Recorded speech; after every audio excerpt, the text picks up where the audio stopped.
يا أيها المزمل قم الليل إلا قليلا نصفه أو انقص منه قليلا أو زد عليه ورتل القرآن ترتيلا إنا سنلقي عليك قولا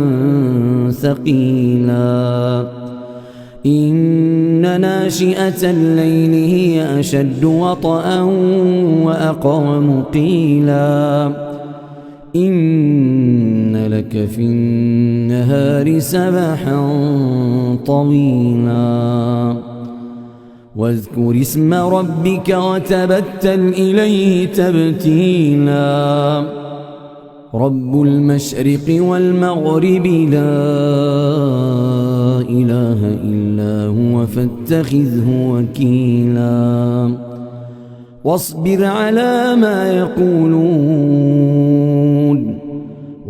على ما يقولون واهجرهم هجرا جميلا وذرني والمكذبين أولي النعمة ومهلهم قليلا إن لدينا أنكالا وجحيما وطعاما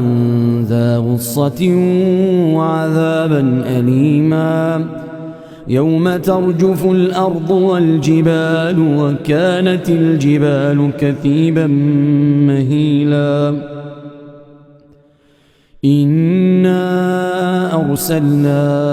إليكم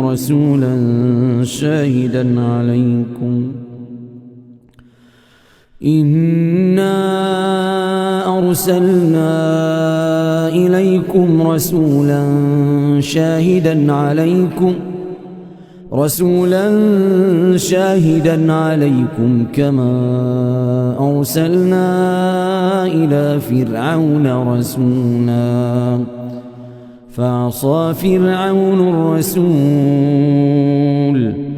فعصى فرعون الرسول فأخذناه أخذا وبيلا فكيف تتقون إن كفرتم يوما يجعل الولدان شيبا السماء منفطر به كان وعده مفعولا إن هذه تذكرة فمن شاء اتخذ إلى ربه سبيلا إن ربك يعلم أنك تقوم أدنى من ثلثي الليل ونصفه وثلثه وطائفة